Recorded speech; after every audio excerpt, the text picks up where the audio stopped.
to Night Search here on June the 22nd, 2012.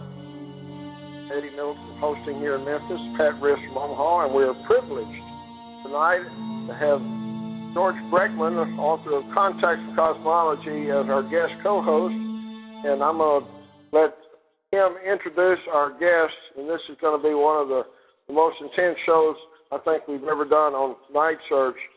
George, you want to introduce our guest and give us a little intro here? Yes, I do, Eddie. Our guest is Schlepperman. Isakan has been a lot of things that we hear about today. She's been a survivor of cult abuse. She is a person who at an early age was transitioned from one culture to another, experienced being kind of rootless, grew up through many different experiences. She has been a multiple experiencer of abductions, ET encounters of all sorts.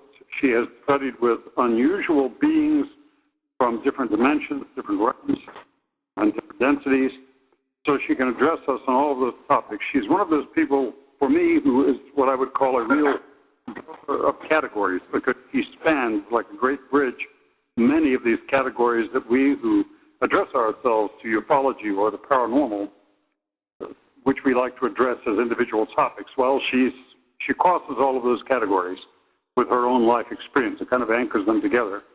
So without further ado, I will introduce Isakan Schlepperman, and we will hear about her extraordinary life. Thank you very much. I would like to encourage our audience. I realize the people here are people who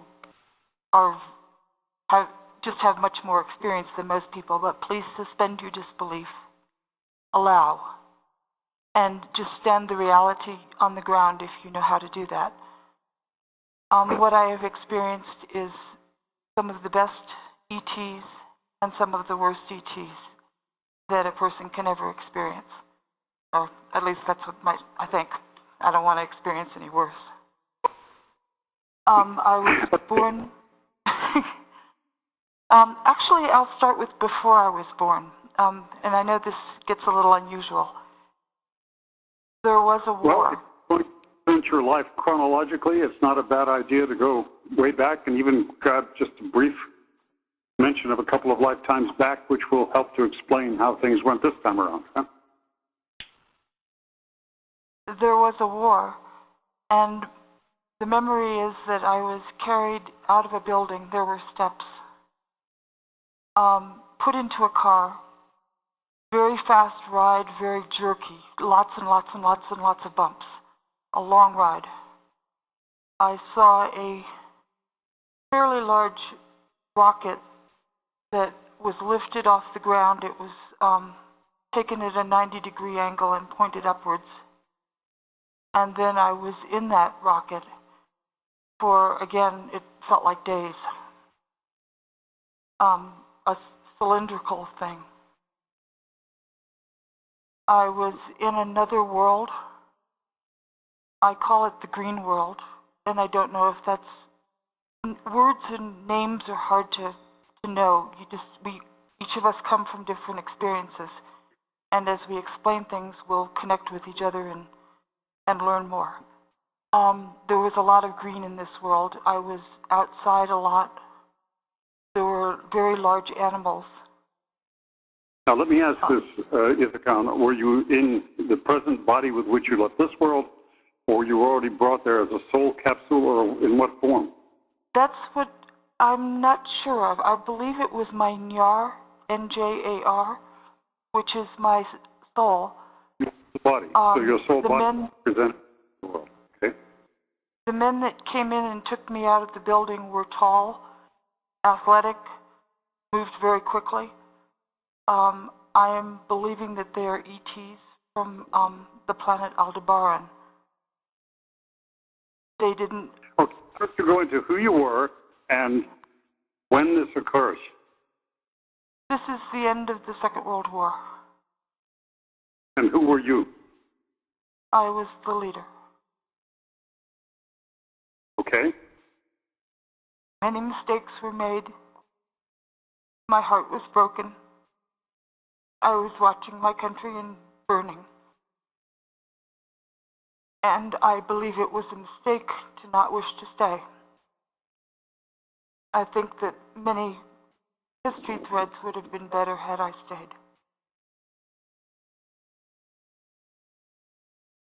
So you killed yourself here and then were taken off-world interdimensionally? I'm not sure I was killed myself. I don't exactly know how that all worked out. How the transition occurred. Okay. I do know that there was such despair that I probably didn't want to live. I didn't want to see my country die.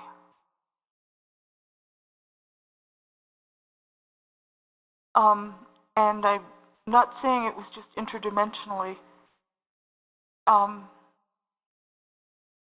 It's a physical thing. You are taken. It's like your nyar. When you feel the shaking of the ride, that's as if you're still in your body, but maybe you don't know that you're not in your body anymore. Okay. And you don't know it was actually a rocket. That's just your perception because it was a little jerky. No, the car was the jerky part. I saw the rocket lift being elevated into an upright position, and I remember being on it. So was this far from Berlin? Was this somewhere near Prague, or was this just in some hidden base somewhere? I'm feeling like it's a hidden base somewhere, but I don't know. Okay. It could be very near those places. So the next you say memory this you have occurred then, right at the end of World War II, right? It's what the time frame we're in here, right at the end of World War II? That is the time frame. I have other life memories, but that's where I'm beginning this part of the saga. And okay, I'm not so then you're crazy. world with locked animals, which is, when you say a green world, you mean a world kind of unspoiled, or a world where the beings there live in, they don't have bulldozers and they don't have condominiums and they don't have public housing projects and so on? That's correct. A very natural world where the grass is very green, the trees are green, the animals are out, and you're not them, nor are they hunting you. And I don't know how everything works there. I just know that I was among animals. I had heard that some of the ETs had actually preserved animals that were going extinct off of Earth, or Terra as they call it. And that's where I was out there. Part of it was they saw potential in me and were doing a re-education. And maybe it's also where my people go when we die. Oh. Okay. So I want to get clear on some. Can I just ask this for clarification's sake? You're talking about going in some kind of a rocket cylinder craft or something. You're talking about after you had died, they put you in some kind of a rocket, or are you talking about before you died, or I wasn't too clear on that. My consciousness, which did not die, that's what's hard to say, is because we're many things. Our bodies we have multiple. We think of the person as one whole unit here, and that's really, I don't think, the correct way. The consciousness lives on beyond death, and I was to learn this later on when I was 12 as well. So with the consciousness, I guess how we have people, we hear about ghosts where there's a ghost that's around and maybe the person didn't move along. Right. It may be that they're fully conscious and people here are able to perceive them and interact with them, and they don't really know they're dead and they need to kind of keep going. Right. So when you're carried by some other being, some humanoid being, you go to this other world, and you mentioned re-education. Go into that a little bit. What was that re-education like? I think it was to learn more about getting along. It expanded abilities. I don't know too much about it, but I do know about my re-entry. I just know that they wanted me to live in that good world to see how a better world could be, so that when I return, I could bring that knowledge with me. And it's as if in my whole being, my heart, I have vision for what I would like to see, as probably many people here do. Eddie? Yeah, go ahead. I just wanted to mention Whitley Strieber was also showing a world that was better than ours and a world that was worse than ours. Remember that? You're talking about the Crystal City, or I think. Yeah. It was, but he asked to see a world that was slightly better and slightly worse. So I think it's kind of a modus operandi of aliens to show us stuff like this. Later in the story, I'll be able to share. I was shown a world that had survived nuclear holocaust, and the choices that it made, and what the world was like. Oh, that'll be fantastic to listen to. There's also something I learned is we do exist on many places simultaneously. And this, I probably need to go in chronology with it, but that's the only way the tale's going.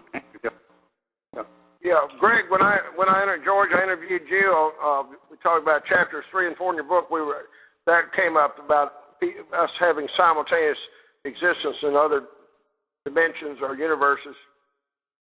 Mm-hmm. Yes, very much so. And we're only conscious in one of them at a time. You may find some of the experiences are having bleed through where they are being in other places and remembering that. Well, let's not digress from our timeline too much because we have a lot of material to cover, and I'm not chastening anybody here, but I'm just trying to make sure that our listeners get a feel for your really extraordinary life, and we put it all on the table. So you remember that you are Adolf Hitler, the leader. You die in the bunker. You're being carried off in some sort, probably a container. Anyway, you're being removed as a soul essence, a soul body by a superior being of some sort. You're taken to some other place, some other plane, some other planet for re-education. You're put into some sort of schooling, which you don't have a very clear memory of now, but you do see that it's a different social order, a different environmental order, a very different and probably very better world.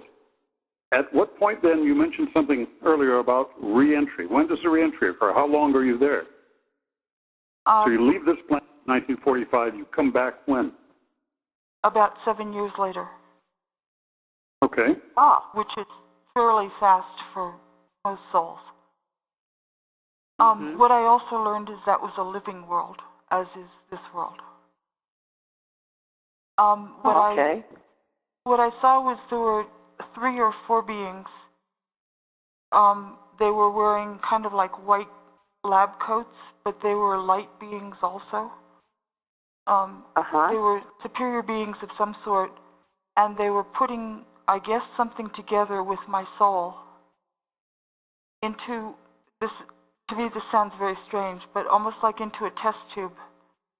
And then this light spark goes flying out of there and comes to Terra, comes to Earth.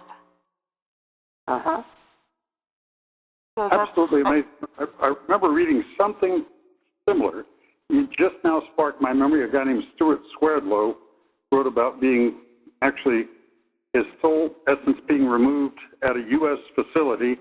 He was captured. He was an enemy combatant in World War II, and he was murdered by the U.S., and his soul was put into this flask, basically, and kept in this flask at an underground installation co-run between U.S. forces and aliens. But these were grays, but it was kept in some sort of magnetic suspension in some sort of flask. Very interesting. It may have been something similar with you.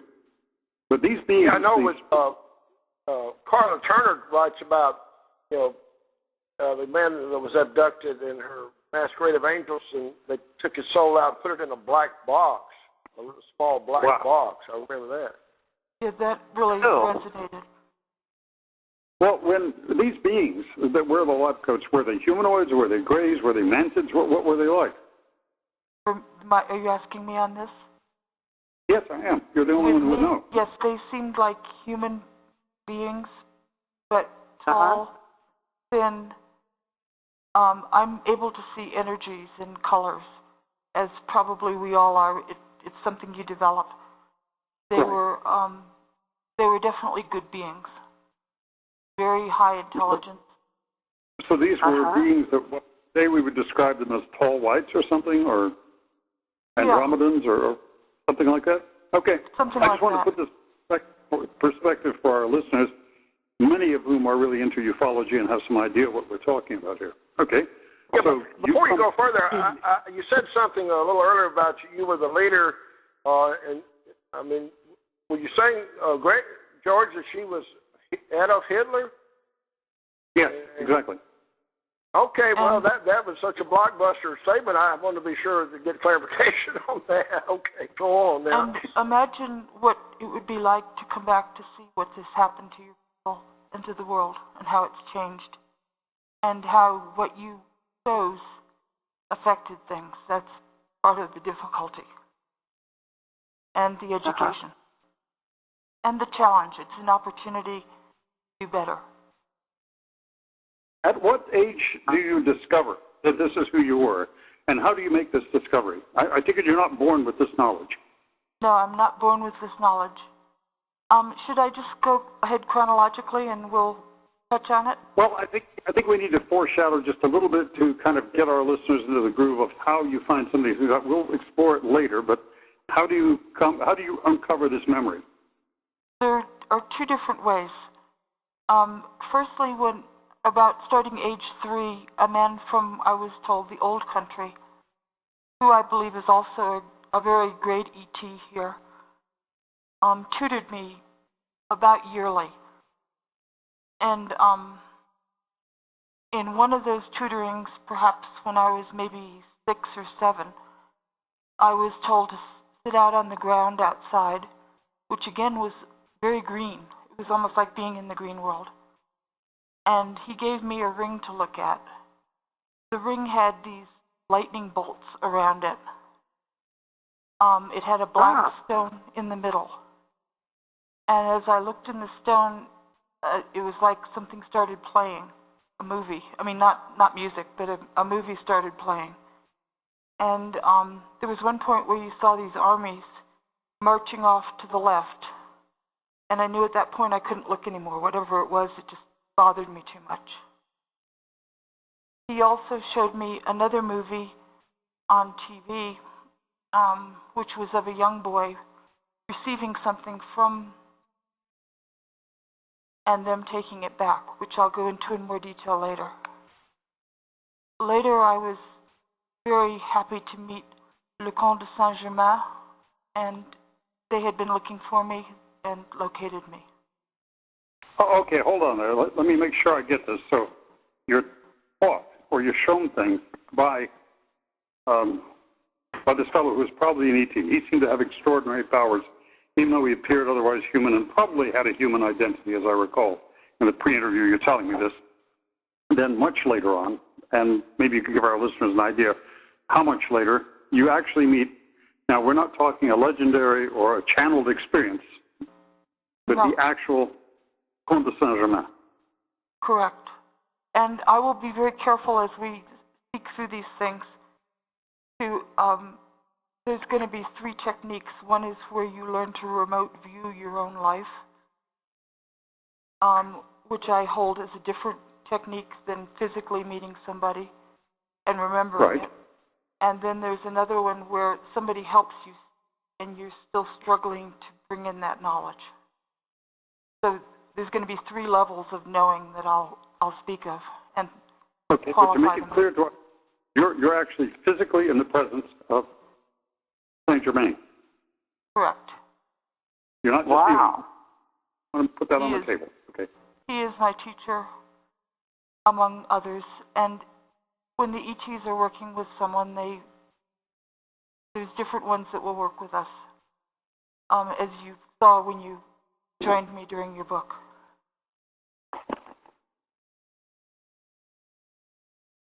Okay, so you come back. Wow. So you become aware of this. At what age do these memories actually fully return to you? They're still returning. I didn't want to know them. Nobody wants to grow up German in America. Understood. You know, But at what age, basically, do these memories start to come back for you in mass, like they are now? I'm going to say around 50. Okay. But they tried to. Had I stayed with the light, I would have learned it much earlier. Understand. Okay, now that we've laid that on the table, let's go back to childhood. Let's talk about your growing up in schools, in what part of the country, and the people you rubbed elbows with, and the kind of background you have. And we'll get into some of the extraordinary experiences and people you meet along the way. And other beings you meet. Born in Berlin, and Dr. Jürgen Aschoff, who is credited with 2 other men as being the founder of Cron Biology, took a personal interest in me.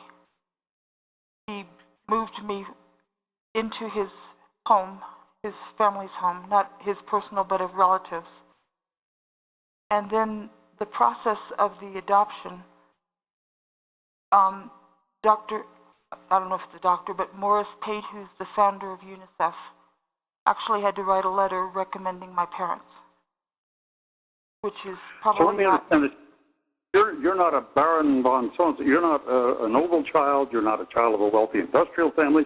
You're nobody, right? And you're born in an orphanage in Berlin after the war to dispossess basically homeless people whose homes have been destroyed, their village has been bulldozed by the Red Army, the tombstones have been scraped clean by the Russian soldiers. I mean, everything's been done to destroy even the memory that anybody ever lived there. The sort of thing we call war crimes, if anybody else did it, that, you know, the allies of the U.S. actually did routinely. And you're nobody, but you're getting I just want to set the stage here. You're getting all of this attention from people who are very well placed, very prominent people, correct? That is correct. I mean, your mom's like a secretary or something like that. Your dad's a painter. These are not, these are not well-connected people at all. Are you talking adoptive or first?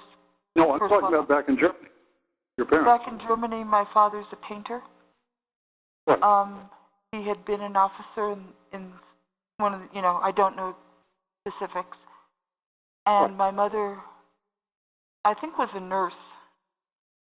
Okay. The family would have had a very successful, long history of business had the war not totally destroyed their.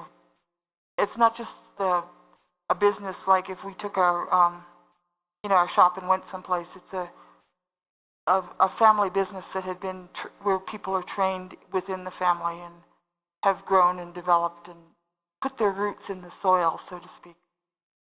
And I did not know the history of the flight, of the tomb scraping, of the little tiny people that are in Dresden because they've shrunk from the fire bombings until I met my family and heard firsthand. That was, I think, to be part of my education as well. And I've had quite an education. Understood. It's true. I'd certainly committed atrocities. No question about that. None at all. And I'm not blaming one or the other. No, I understand. The purpose of this is not political. It's just expository. So anyway, you become aware of this gradually as you're growing up. But as a child, I guess the only point I was making, to return to the original point, is you're being adopted. Some very high-level strings are being pulled, and very high-level people on both sides of the Atlantic are being contacted to get you placed in the U.S. as a child, correct? Okay. We have a past president of RKO. A past president of RKO in the family. My grandmother received a medal for her essay from the city of New York. We have connections with Hoover and Morris Pate, who gave me a personal tour of the UN. The head of the children. Basically, your family, you were to grow up in a home where you lived kind of modestly, but the family were connected and had money, but it's like you were deliberately keeping your heads down and acting as if you didn't. My family had some sort of rift where they the line was Quaker before they became believers in energetic healing. In Christian Science. Yes. And they... So here, let's be very clear for our listeners. We're speaking of your adopted family here in the U.S., and so we're talking Connecticut, I guess, or where are we talking about? Connecticut and Maine. Okay. So you're brought over here into a family that have some pretty amazing connections. I mean, you grew up hobnobbing with diplomats, meeting very talented, very exotic people from all over the world, executives, physicians, diplomats, heads of charitable organizations, and these are the people that, so you actually have a very privileged upbringing, although you don't know it at the time. I have a privileged upbringing in terms of exceptional people in my life and meeting different cultures, seeing the uniqueness of them. But parents that valued thoughts and ideas and idealism over money and taught that hard to me. Okay, so you start learning to think and think independently at an early age. So you go to school, you don't fit in at first, you're just learning English, and you're, how old, what, 4 or 5 when you get here? I'm 3. Okay. So if you think of Piaget and the cognitive thinking skills and acquisition of language, that's when the child has a lot of language structure underneath, and they've just learned to start verbalizing it, and then you get switched. Yeah, understand. Okay. Dr. Ashoff, also, his family is an old line of medicine, physicians, and his son actually studies about Tibetan medicine.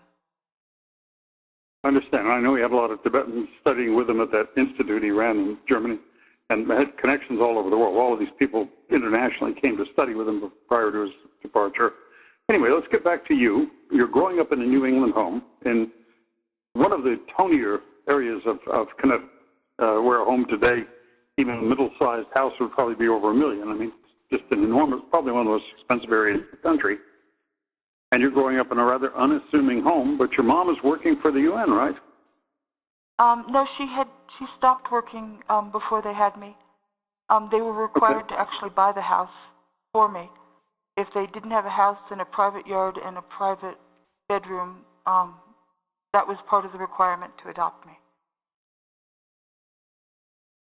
Okay, and all of this was being arranged through an attorney in Germany, an attorney on this side, Morris Pate at the UN, Dr. Ashoff, who was one of the leading biomedical researchers of the 20th century over there. A lot of fuss to go through for a little orphan child from Berlin at the end of the war. Yes. But when you live your own life, you don't see it as anything abnormal. So you start looking at it. Of course. In perspective, you start to realize this. Okay. So growing up, how do you start becoming aware of other dimensions, other worlds, other experiences, other intelligences? Because you start having a series of experiences even very young. Yes, Let's go into what some of the...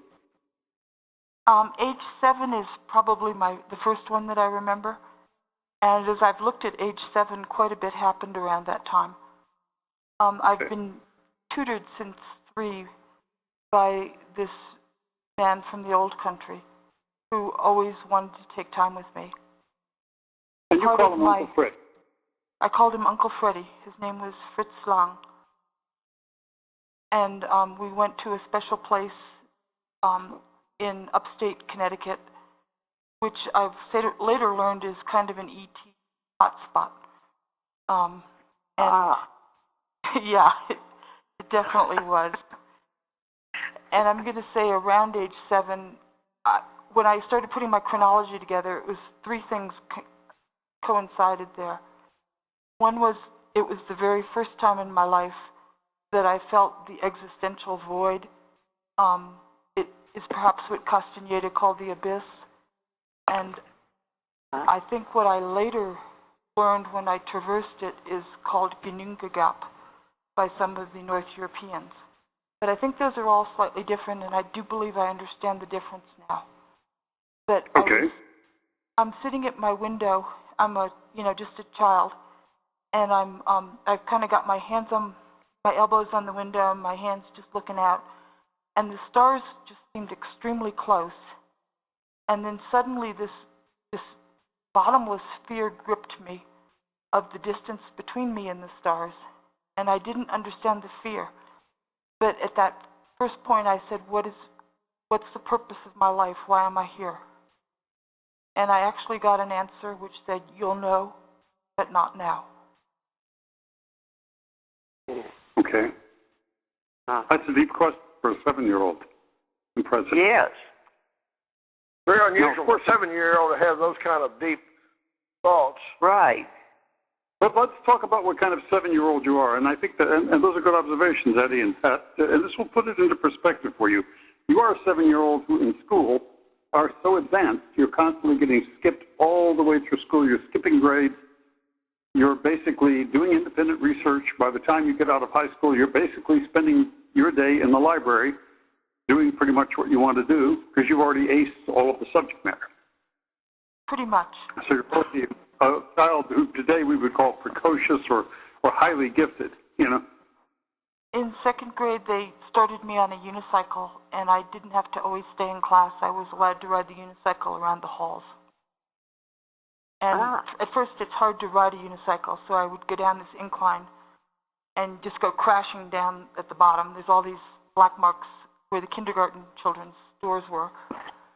And then eventually the unicycle actually develops your right and your left brain. It does very good things for you. And so things being pulled for you at a very high level rather than being pulled out of class or segregated into any sort of special education program, somebody's intervening at a high level early on in your life. Yes, and in 3rd grade, they skipped me into 5th grade, or, like half of 3rd into upper grade. So that was in the middle of the year, which again is a very big social transformation for a child. Yeah. So what effect does this have on you as you're growing up? You're meeting all these really unusual adults. You apparently have very close, friendly-like relationships with these adults who seem to know who you are, but amongst your peers, you can't be fitting in that well if you're getting skipped in grades and so on, and if you're not having to go through the usual classroom regimentation like the rest of us did. And the hard part is when you skip a grade, you're stupid again. Like when I came into 1st grade, I couldn't read as fast as the other children. I couldn't read out loud as fast. So there's parts of you that appear sort of stupid, and then you learn fast and catch up. When I got into 6th grade, between like 4th, 5th, I felt extremely stupid. I'm used to excelling, and I was not able to. And then I developed this technique where I made up songs. And through songs, I was able to remember the lesson material. So then they wondered why I was cheating. So what I had to do was show them how I'm singing this song, and I'm writing down my song. I guess I've always been an out-of-the-box thinker, and that's you been continue good. with that today. And I don't want to go into details for obvious reasons as to what you do for a living and all that, but I will just say that she's been involved in the sciences and engineering her whole life and has made some extraordinary contributions in both areas.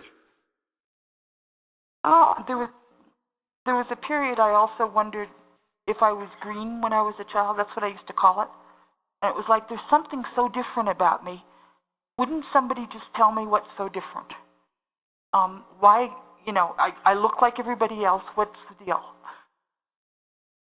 And I guess each of us is unique, and that's part of anybody's experience. And then getting to know mine, I guess I was pretty unique. I was also not allowed to receive immunizations as a child, never permitted to attend biology and health sciences. Pretty much I was banned from studies, from science classes. So at some level they just decided my education had to be not twisted, but tweaked a certain way. Okay. So you were skipped ahead. They decide for some reason that the contemporary science curriculum, the way it's presented to most, was not suitable for you. So you're allowed to kind of pick this up on your own through a different route. And I guess maybe you're even tutored on this because you certainly have no gaps in those areas later in life by Freddie and some of the other ETs that you meet and who work with you. Tell us a little bit more about Fritz Lang. And you mentioned meeting him as early as 3 years old.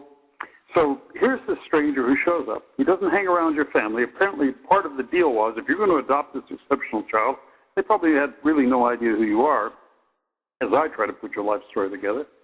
And it's just understood these people are going to show up and are going to tutor you, and you're just allowed to go off with Uncle Freddie or whoever for an indefinite period of time, and there's no problem with that. This is apparently part of the deal.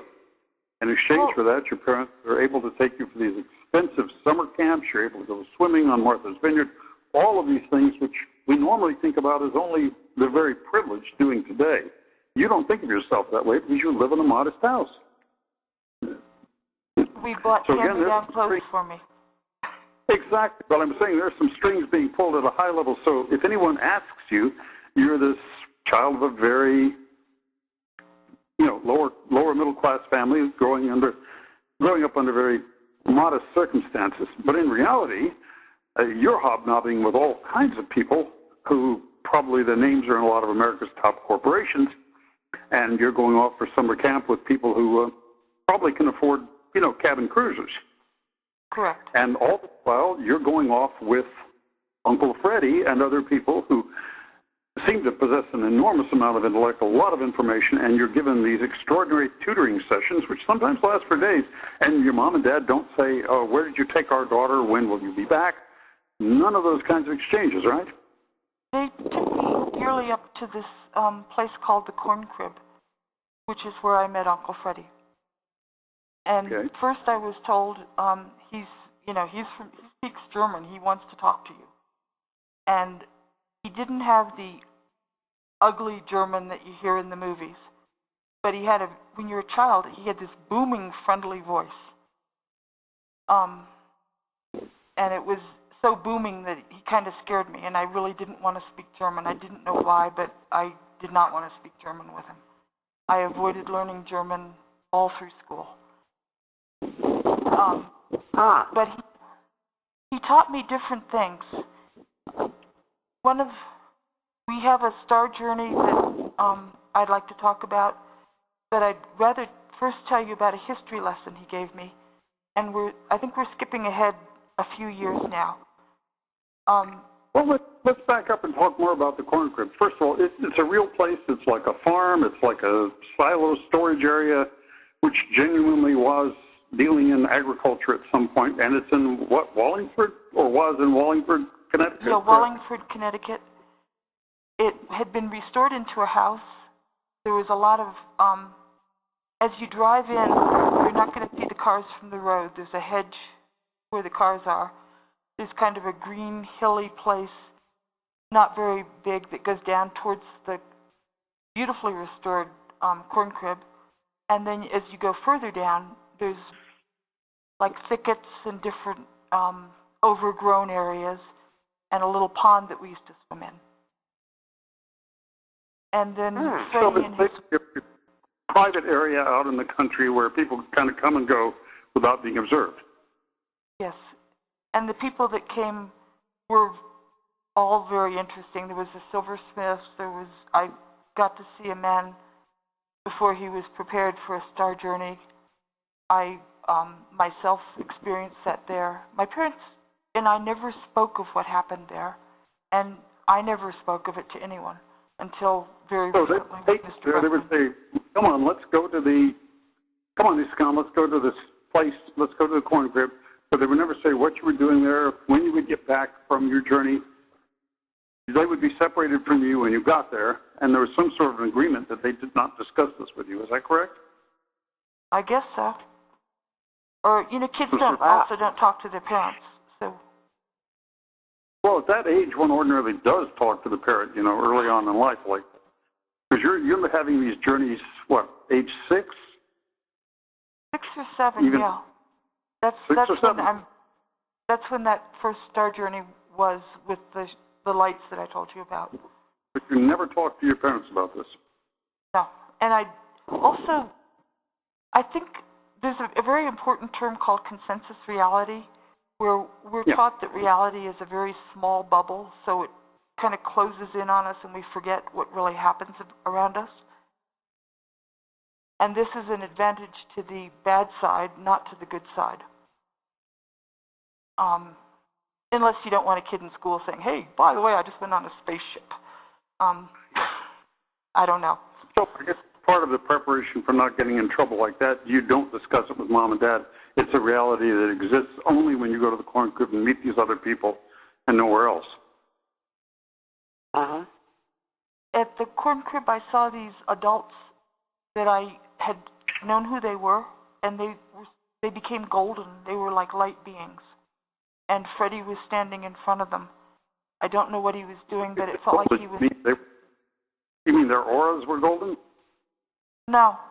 They just... Their skin the whole turned being. golden? Yeah. Okay. When I think of aura, I'm meaning more the light that surrounds a person. And this is more like I'm looking at a whole gold person. Okay. So they morph from their rigid, fleshy appearance to someone who appears to be golden-skinned, actually shining right in front of you. Yep. Which is certainly a description of what we call today light beings in ufology.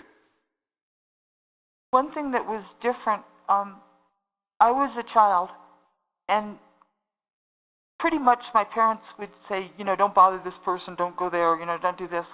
But when I was there at the corn crib with Freddie, I was permitted to be in very personal settings with people. And I guess that was part of my tutoring. My parents would be off in another room with some other adults. Doors were shut, and I kind of could go where I wanted. I knew as a child you don't say, hey, what's that? You observe. You just think about things. You learn. But I was permitted to watch a lot of things that I didn't understand, and I later gained more knowledge so that I understand pieces of those things now. Okay. So your first experience with Freddie at the corn crib, you see the ring, you see armies marching. No, that's several years into it. Okay. Well, let's back up chronologically and talk about your experiences with Freddie and his tutoring and any other unusual people you met there, and some of the memories that come back to you through regressions done by our mutual friend, Le Comte de Saint-Germain, and what came out during those. The first memory is being the 3-year-old and the very loud voice and him wanting to spend time with me. I remember something on the pond where he showed me a dragonfly, making me aware of life. I'm going to say the ring and the star journey are the next things I remember, and then there's something where he put my hand in some kind of fungus, which may have been before or after the star journey, and then there's an education and a healing experience that I remember in terms of the corn crib with him. All right. So the next experience then happens at what age? Probably about 7 or 8. Probably about 7 or 8. So this at the is same time. 1959, 1960, something like that. Yep. Okay. And you're going up there in summers, I take it. Yeah, summers. Okay.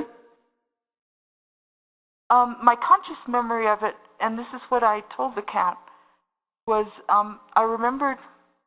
What's the odd thing is when you're an experiencer, so to speak, you remember the lights, but you don't always remember the journey. And I'm coming back into the building in the corn crib by myself. And my parents everybody's like, don't look out, hide your eyes. And it was like light that was so bright was coming through the cracks in the walls. It's an ET light that you get to know. It's a very nice special light, but it's extremely bright. And all I remember is everybody was running around telling everybody to hide their eyes. When we say everybody, let's paint a better picture, if we can, of the corn crib. Is this a one-story building, like a big ranch house sort of thing, or a big farmhouse? What is it exactly? It's one story. There's Okay. a kitchen. If you're coming in the front door, Okay. you've walked through a small room and you take a right. The kitchen would be on your left, and a very long, large living room would be on the right there. On that one Which side. as a waiting room for departures and arrivals, doesn't it? Well, that's where everybody they shut the door, and the adults stayed when I was seeing other things. So this is kind of being used as an airport. Yeah, and I found that online, and I was not able to find it recently. Wow. Well, it may have been torn down since then. So at this time, I mean, how large is this building? Maybe, 1,800 square feet, 2,000 square feet, something like that? Just a big, flat, one-story building that holds, maybe 20, 30 people at a time? No, it's not that big. Okay. I'd say more than 1,000 square feet. Probably more like between 1 and 2,000, but definitely not more than 2. So And it's maybe a 14 square feet. Okay. Freddie and his wife built a smaller building off to the side where they lived. They would actually live there some of the time, or as a summer retreat or something. Yes, the Alexanders lived there. Mary and Hector Alexander. He was an engineer. There was a period where she was speaking to me about her son, worrying about him. I was always a child that adults tended to speak to and tell me things, not just personal things, but they would talk about their problems or their thoughts, things they were worried about. The Alexanders and the Longs lived there. Long's wife is the director of the Children's Museum at the New York Metropolitan Museum, correct? Of modern and art. We don't in the Museum of Modern Art, we don't know exactly what he does. There are a couple of different possibilities. Haven't been able to quite find him in research. Of course, he was before the era when everyone had ever done was on the web. So web research doesn't actually always open the whole world up to you. Some people had very private lives even back then. You don't find a whole lot about them. And the Alexanders, what is his connection? Is he some bigwig in American business? Is he with one of the airlines? What did you say he did? I believe he was an engineer, Hector Alexander. Okay, so he was like a professional engineer or something like that. And these people, they mainly work in New York City, and this is their summer home sort of thing? Is that it? Their place out in the country in Connecticut? True for the Langs. And the Langs were like co-owners, but it was the Alexanders that had it first. Okay. Now, is there a big flat space out behind the house where these landings take place, or what? Yeah. It's not real big, and I don't think a lot of craft need a big space. Agreed. Certainly from the way E.T. craft, appear from what we all know about them, they don't require a big runway like our conventional propulsion systems require. Okay. So you remember the incident with Freddie showing you the ring. At some point, you remember an incident where he put your hand in fungus. He just kind of gives you biology lessons, tells you about life, gives you basically philosophical lessons like an ancient Greek philosopher would have done, kind of natural science, that sort of thing. And what did you later recover with the account about some of your off-world journeys? I'm fairly sure that this ties in with the ring. Okay. My feeling is they probably showed me the ring first, because I don't remember what happened after that. And I don't know if it just overwhelmed me and I passed out, or eventually I gave it back to him. I have a memory of giving it back to him. But that might have also been the night of the lights. Okay, so he hands you a ring from off his finger. You look at the ring and you start to see all of these things. Okay, a magic ring, basically. Yeah. Higher technology, which is, as I think Roddenberry said, indistinguishable from magic. Okay. It was kind of a purple-black stone.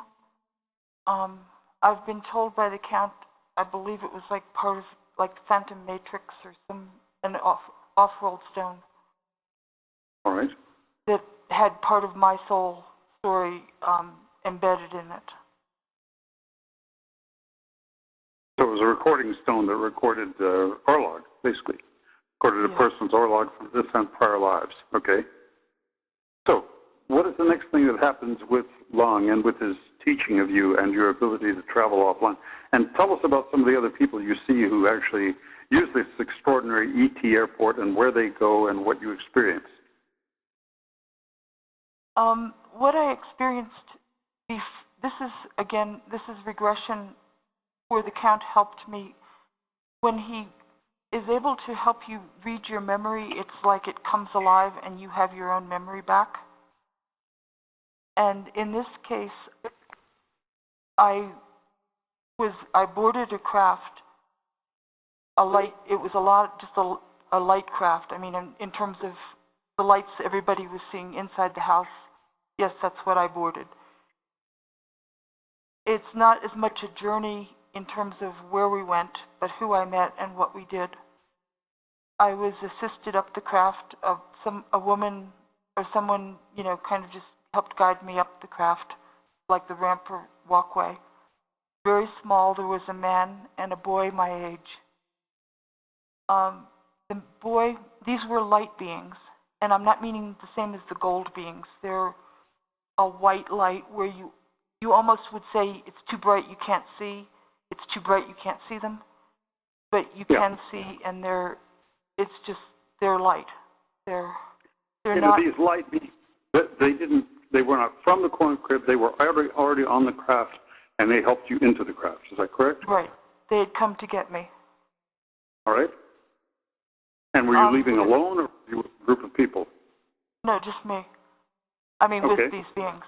They're corporeal beings. It's just that in many worlds there are different people. And I think we tend to try to type everybody, and unless you ask a lot of questions, and the communications many are nonverbal, so it's translating it back and forth becomes a challenge.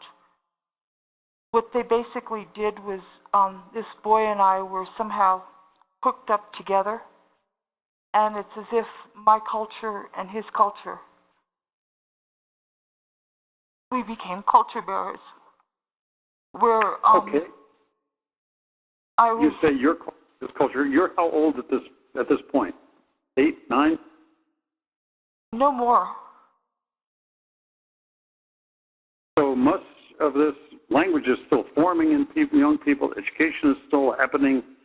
This must have been at a very deep level, this transmission occurring between you two. This is as if you took, I'm not going to say wires because those are not organic. It's as if you took parts of the person's energy threads or something that they put together with you. Because they put things on me and things on him. And then it's as if whatever I'm bearing is saved off-world with him. And I have been given a knowledge of his world. And so it's not a very high rate of information exchange between you two where you saw each other's worlds and intermixed information about each other's worlds. You telling him about this one and his telling you about his without actually verbalizing it. Right. It's as if organically your memories, every bit about your own person, not as much your personal orlog, but your whole cultural line, your roots.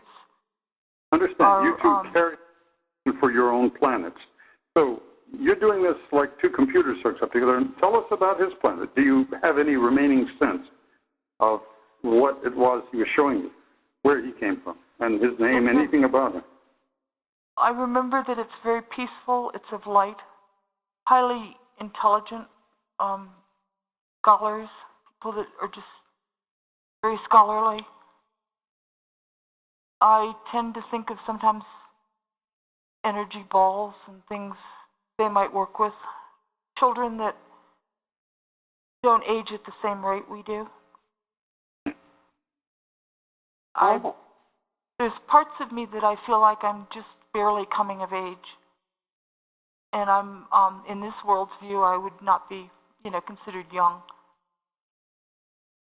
I think we do a disservice thinking everybody's the same here. So in your interfacing, and I would have to call it that, like two computers being interfaced or hooked up with this young man. I think when you were being shown this or being guided through this, and let's talk a little bit about the process. When the Count works with you, works with somebody, I have not been lucky enough, I've never been able to get him to work with me, and shucks, I wish I could find out what the heck was going on in my life, because mine's not nearly as interesting as yours, so maybe that's why he doesn't waste his time with it. But tell us about what it is like to work with somebody like the Comte de Saint-Germain. I mean, is he like an average shrink the way he does this, or is he like some medieval alchemist? What in the heck does he do? I mean, I've been able to see a little bit, but generally you two work alone together, and I don't get to see most of it. He comes in and out. He's physical. There's times where I don't even know how to describe how he comes and goes, but he's taught me about direct memory. Our bodies remember everything. Our bodies remember before our lives. They remember our racial long lines. They remember everything that's happened to us, every choice we've made, pretty much everything that ever happened. And he taught me how to learn to read my body and another's body, not in an intrusive sense. I think the first... You know what that reminds me of, what you were just saying, but in the near-death experience, they talk about the life review. You see your entire life flash before you in just an instant. Yeah, Eddie, it does remind you of that, doesn't it? Yes. And I did almost die. This is a different thing. But let's back up to this whole process of recovery and some of your early spiritual and ET experiences as a child. When the Count worked with you to recover some of this stuff, and you had some memories, you had some of the window dressing. You remembered the lights, you remembered the weird people, you remembered seeing people come and go, and they would disappear out of this place for hours or days, come back, and everybody there was like they were in kind of suspended animation. When you came back, nobody asked where you'd been, nobody asked how long you'd been there, no parents asked where the children had been. Very, very strange sorts of social interactions at the corn crib. And you've got maybe 14, 15 people there at a time, and there'd be diplomats and, you know, artists, intellectuals, you know, a guy and his wife from Thailand who were very, very advanced people. I mean, just a very unusual assortment of humanity that's going through this little... That was quite an elite club to be a member of. Definitely. And here's Uncle Freddie, so-called, taking you through all this. And the Count, when he's helping you, he doesn't direct you. He doesn't tell you what you're seeing, does he? No. The first thing both he and Freddie did was they taught me ethics also, because it's very important. One never pries, one allows. He asked me questions primarily, and then in answering the questions, it's like you have to see more. So in other words, he opens you up. When he talks to you, he has so much power that you yourself start recovering answers you didn't know you had. Am I understanding that right? Yes, and then they become, it's like your own flesh and blood that's experienced the things comes alive and you have it. So he doesn't sit there and say, I'm looking at your body and it's telling me so-and-so. He says, look at your body, what is it doing now? And then you can see it for yourself. Is that correct? Yes. So he's not doing like regression hypnosis like people are doing today. It's a very different technique. I haven't had a lot of regression hypnosis to speak from. I mean, we've all read about it. He gets you into a place where you're relaxed, which I think a normal person would do. I mean, a regression hypnosis person. And then he tends to ask you questions. But he doesn't count you down, test you to see if your arm holds up or falls down or any of that stuff, like a hypnotist does. None of that stuff. Okay, interesting. So it's a different technique. He goes in your world with you. So this is a very different technique that the Count uses. Yes. Very, very interesting. Another memory... As far as his corporeality, I can attest myself the time that you were both here when he was just walking across my yard and just, you know, zipped out of space for about 30 yards and reappeared. I saw that myself, so he can just do that. And he was just kind of joking with us and said, well, I just thought you'd want to see what it was like to move in and out of space. And I had no clue what he was doing. Do you have any idea what the heck he was doing that day? Yeah, I'm thinking a couple things. One thing is time is very fluid as you become a more evolved being. We're locked into a certain view of time. And he told me when you are willing to lose your egoic center, so to speak, and the mind chatter, that you become able to walk into other dimensions a little bit. And I don't know how to do it, but I believe he's given me parts of the path. So I guess this is what he was doing then. He was walking into another dimension when he was walking into your past lives and your past experience in this life and dealing with it. Yeah. And when he comes in unexpectedly, he's come from somewhere. He's, it's the Nyar that they took out of a burning city was a conscious Nyar. Okay. Uncle Fred, do you have time for me to tell you another Uncle Freddie story? Of course. This is at the age where a girl is starting to develop, so it's no longer fun to play football with the boys, which was a very big disappointment. So I'm guessing I'm about 11. The boys are playing football and they lose it. I feel like Freddie engineered it. They lose the football way off in the bushes. So Freddie says to me, and he knows his terrain very well, he says, go climb that tree and see if you can see the football. So I go hopping this fence and run up this tree, and I find there's these things buzzing around me, and in my face are white-faced hornets. So I'm like looking at all these hornets. I realize I shouldn't be where I am. I drop straight down out of the tree, and as I later looked at the very large hornet's nest, it's very fortunate that I didn't just kind of brush it and drop it down. But with hornets following me, I run through a bunch of thickets and brambles and prickers. I jump a barbed wire fence, and there's Freddie sitting on the ground by himself. And he gives me kind of a political history lesson. He's pulling out the stingers, just kind of energetically pulling from me, places where I'd been stung. And I'm sitting listening, and he says, don't you think that people have a right to defend their homes against an intruder?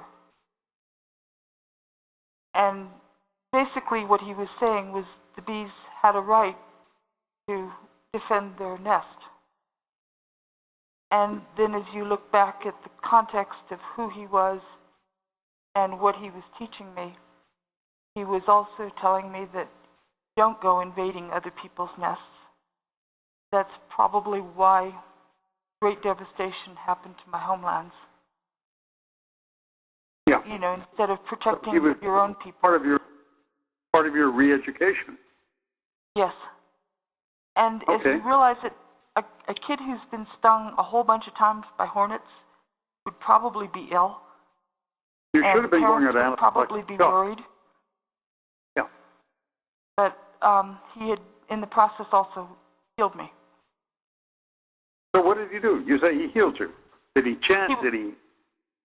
No, he was energetically, like if you took with your fingers your whole hand where a stinger was, just as not physically touching the person, but energetically even going into the person. You pull it out, you make a big motion, and you put it down into the earth slowly. And you do this again and again and again while you're giving the child a lesson. So he was channeling the venom out of you. Yeah. So that it didn't hurt you, so you didn't go into shock. Absolutely amazing. You had in your notes that you sent Eddie and me, said something about watching a TV show about a young boy. I guess this was also, and this would have been fairly early TV, there at the Corn Crypt. So we're talking again about 1960, 61, something like that. Tell us about the little boy and his magic box and how you came to view this particular TV show. It's a very spooky story. It was called The Box. And I was... But wait, set the stage. You go to the corn crib with your parents again, this unusual little house way out in rural Connecticut. Who all was there at the time? Very few people? No, my parents, the Alexanders, and I believe there's the silversmith and his wife. There was a man who had a lit under that was there. There was quite a few people, actually. Okay, why don't you explain what lit under is for our audience? A lit under is it's an old tradition, and many of the old traditions are ET known. They cross cultures, and by crossing cultures I mean we share with many, not just many races, many roots, but many different peoples in many places. And a lit under is where your soul actually takes its first voyage. It's a guided voyage. Here, a shaman or someone like the Count or Freddy or an ET might guide the person. It's without entheogens. They untie your assemblage point that anchors you here into this plane, and they shamanically guide you. They actually kind of cross dimensions with you, so it's like as you have a guide with you. Yeah, and in my own lit under. And how did you know? Let's go back to the thing with the little boy watching the TV show, which you watched alone. You're in the corn crib. How did you know this man who was there was going to undergo a lit under? I didn't know. It was later when I had my own, I knew what he was doing. A lot of what I've learned, time kind of folds back and forth, and if we're willing to suspend our disbelief and remember what we've experienced, and just think about it. Only as you've grown as an adult have you been able to actually interpret and digest the collage of facts that you acquired as a child. Is that correct? Yes, that is correct. Okay, so you see this man about to undergo a lit under. Tell us about the situation where you were put aside somehow in this house in a room that just had one TV. Suddenly nobody else is around, and channel comes on and it's a movie. And they didn't have movie channels back at the time, and suddenly you're watching a movie. Is it black and white? Is it color? It's black and white. They had cleared the room. There was an entry room. They cleared that, and I was back in the room where the TV was by myself. Freddie. And who told you? Freddie? Yeah, Freddie told me, here, come watch this. And then it was like the room was quiet, the room next to it was quiet, and I'm watching the show. What, 8, 10, something like that at this time? I would guess so. I'm betting I'm about the same age as the boy. And in some ways, the boy reminds me of the boy that I met off-world. There's physical similarities, although different beings. To the boy you see in the TV show. Okay.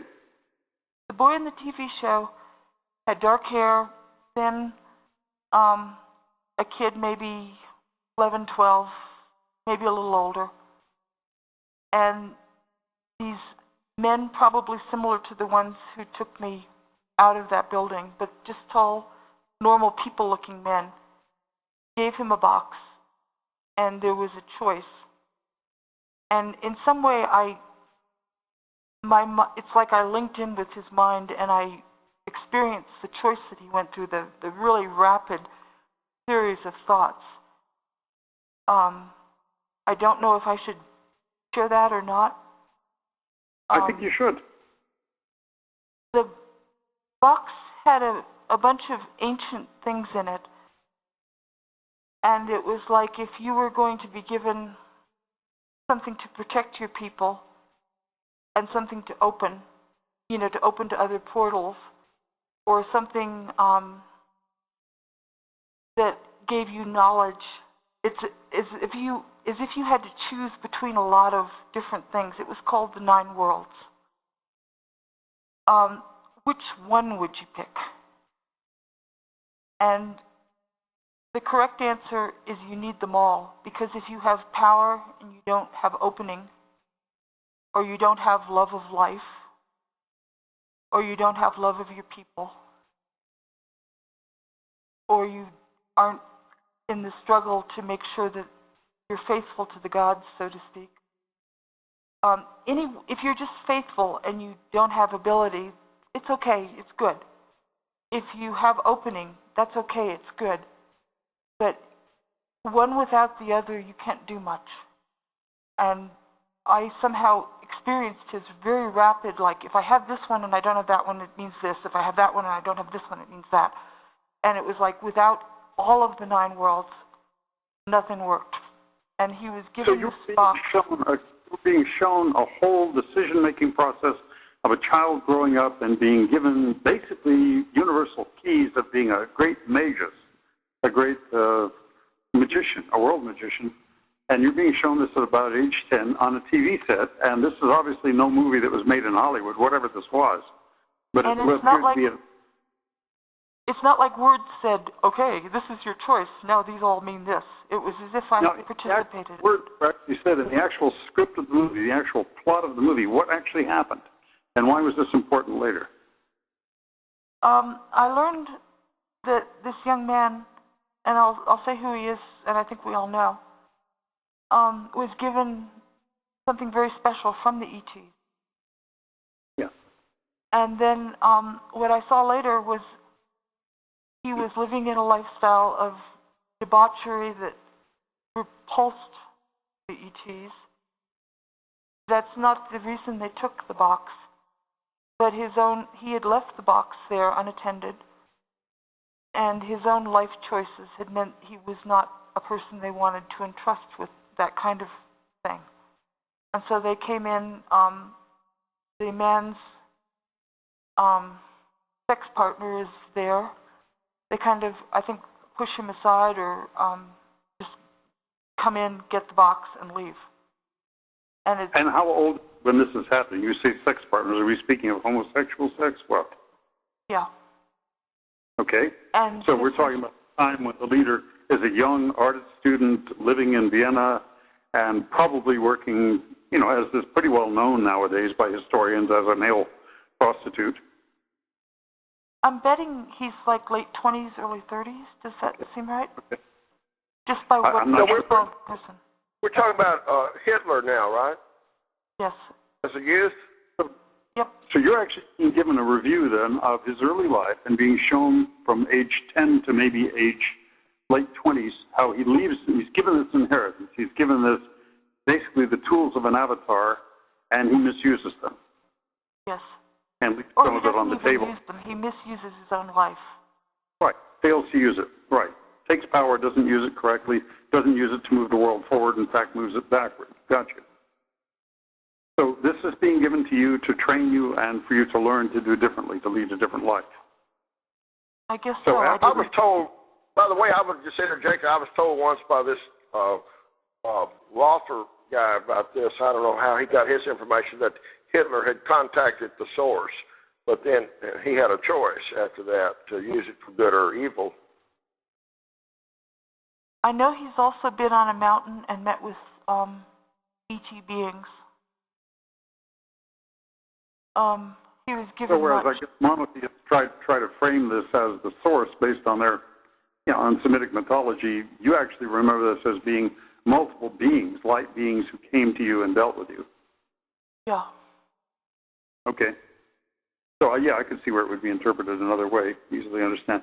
Now, another point you mentioned, Aaron, again, I'm just going through your outline because it's very, very useful, interesting, and I don't want to miss getting all of this into our show. You mentioned running out of dimension like a wolf or wild animal close to the ground, and a portal being open for you. And another thing, I want to get back to that business about a box, a magic box containing symbols of the 9 worlds. We know that the 9 worlds come from Teutonic theology, the idea of 9 primary worlds, different classes of matter in each world. Kind of like Greek theology, there were ideas of different classes of being, and also in the I Ching, you have metal, you have stone, you have all of these different, you have wood, you have these different types of matter and different worlds which kind of correspond to these characteristics. In the same way, at some point later in life, didn't you tell me that you were actually given the 9 worlds in this life? Is this correct? A magical box that contained this again? Is this correct? Yeah. Am I And who gave you this? Was this the Count? This was Lecan, and he is an Aldebarani, to my knowledge. The Aldebaranis are sponsors of my own. I'm sorry. Who did you say this was? Paulo? Is that who you said? No, it's Lecan de Saint-Germain. Oh, the Count gave you. Okay, very good. Okay, so he gave this to you again. Gave me what was interesting is he gave me the choice, and he said, "You may have one. Pick which one you would like." And you can say, "Oh, this one looks precious. I think I'd like this because this is worth something." But then you can say, "These things are of inestimable worth. They didn't come from Terra. Some of them did. They mean something." And then it was as if I was in the same choice that young man made, where all of a sudden your mind just goes a mile a minute, realizing you can't have one, you've got to have them all. And I'm trained not to be somebody that just asks for everything. So as an adult in this life, you had a chance to replay that choice, and this time made a better set of choices with it. Now, are these talismans? Yes. Is that what these? Okay, I'm not going to ask more about them. I'm sure I'm not supposed to know that, but I just wanted to put that on the table because otherwise nobody's going to know what the heck you're talking about. Okay, now go into the one where it mentions here, ran out of dimension like a wolf or wild animal close to the ground when he, and I'm not sure who he is, opened a portal for me. How old were you and where did this experience happen? Okay, I'm at summer camp. I've experienced levitating somebody at camp. I'm starting to get more and more into spiritual, other dimensional things. And I'm walking, it's a camp where there's little cabins and you're walking in the woods and there's pine trees, pine needles. And I'm going to say it's afternoon, maybe, early evening. It's still light. And I meet Freddie. This time he's got hiking outfit on, like shorts and a staff. He's with someone, and it's not a setting where I would expect to meet Freddie. I had also you're out in an isolated area with all these other kids, and nobody questions the fact that a couple of adults, was it a male, female, what was the other adult that was with him? A female, and yeah, you don't, strangers don't come on the camp, and kids also don't have time at camp, and I was given the entire summer with nothing to do, which is another odd story. So again, this intervention where you're just given a totally separate sort of treatment. Okay, just wanted to put that on the table. So Freddie shows up, this lady's with him, and they meet you. Do they come and get you from the camp, or do you just kind of wander off, and wherever you wander, they find you? No, I'm in the camp area. I'm alone on the path.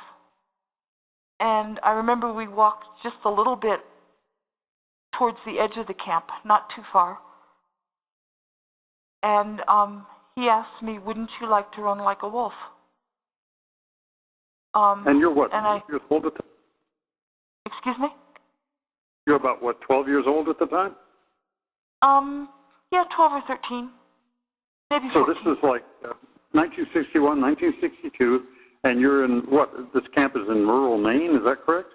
Yes. Okay. Beautiful, wild area right up there on the coast. And all the other kids are somewhere else, the counselors are somewhere else. You wander off, nobody notices, nobody cares. And here's Freddie. I have lived the entire summer. I understand that. But, yeah. And then there's no accounting for how he gets there. You don't see a vehicle parked there. There's no Land Rover parked in the woods or anything. He's just there, and this lady's with him, right? Right. I'm just trying to set the stage for this so everybody understands it. You know these facts, but I'm trying to make sure the audience knows them. Okay, Thank go ahead. you. I appreciate that. All right. My memory was like a wolf.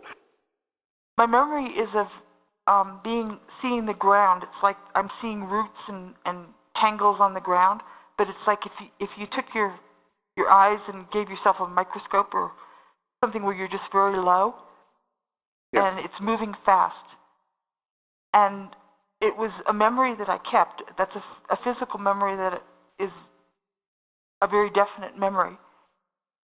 You also don't want to think you're a werewolf or something weird, so it's not one you really want to have. Right, right. And this was one, again, I mentioned to the Count. And I was like, what was that about? And we found out that I actually ran out of dimension. I remembered the running out of dimension. What I remembered was the roots and the stuff on the ground going faster and faster and faster, and then it's as if you start running up through air and you disappear. That's as far as my memory went. Okay. And then with the Count, we found out where I went. All right, and where did you go? Different people are going to go different places because our cultures are each unique, and that's very important that we are able to retain them. So we basically have a shamanic life. I mean, the way I'm interpreting this whole thing is, and I'm a journalist, okay, so I'm coming at this as a journalist of the paranormal, as an author, as someone who digs out these facts from people like you and tries to make some sort of sense of it the rest of us can follow. And I'm not sure we can follow it that well, but we are going to bloody well try. So what I'm getting out of this is this Freddie, he's some sort of a shaman. Would this be incorrect? It's correct. And he did something where he opened a portal. He used his staff he's like this guy is like a world-class shaman, and he basically opens a portal for you and takes you out of this place. Yeah. Okay. Physically as well. I mean, this is not just a spirit flight. You are transformed and out of here, which we've heard of shamans doing. Of course, we're always taught in our anti-Western media that only, an Apache can do this, only a Brazilian does. That's not necessarily true. Now, you actually experienced being a wolf then. I was some kind of not a dog. I don't know if it was fox or, but a running four-legged furry thing. Yeah, I remember in Carlos Castaneda, Don Juan, in the first book, Teachings of Don Juan, was able to engender experience for Carlos Castaneda being a crow flying. He's looking down at the ground below flying. Oh, yes, that was a shamanic journey. Yeah, I'm sorry. And I've experienced what I call satori. I think that's well known, where I have gotten into the experience of another animal and actually looked through somebody else's eyes. That was. So where did you go when you? So let's get back to this because I'm just fascinated. I'm on the edge of my seat here. You hit air, and what happens now? Okay. We're all curious about this. Jack and the Beanstalk. You go up to this other place. Okay. And what I experienced was I met, I believe it was Frigga, who is our earth goddess. I met Odin, who is considered the Allfather by my own people, but not the. Is that in Norse mythology? I'm sorry, yes. Is that in Norse mythology? Okay. Yes, it is. But I don't know their names necessarily at that time. I just know, and I experienced this other little guy that was like this bubbly green thing. He was Wunsch, which is wish. And he's kind of like just this bubbly, effervescent god. I guess they consider it a minor god, but I think a wish is a wonderful thing. And sweet. Or something like that. Yeah, I just was there. I guess they were getting to know me and connecting with me. Okay, so you're in this other. Tell us about that world where you run into these beings and how they appear to you. They start off as trees. It's kind of like this jovial tree, and got a deep, booming voice. I know this sounds very strange, but it's like the tree. It's as if you'll suspend disbelief and you watch a thing, then it becomes more. And it was like a tree couple, which is part of Norse mythology also. They have Ash and Embla, the male and female tree. But then they started, you see the clothes, you see the being. And then the little offspring was Wish.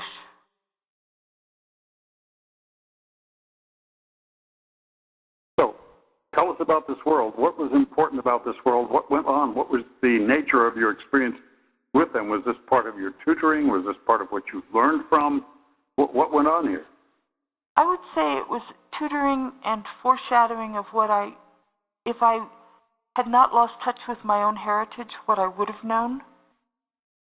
And they were reminding me of what my people's world was, a place where we spoke with our gods and where we could bring our wishes,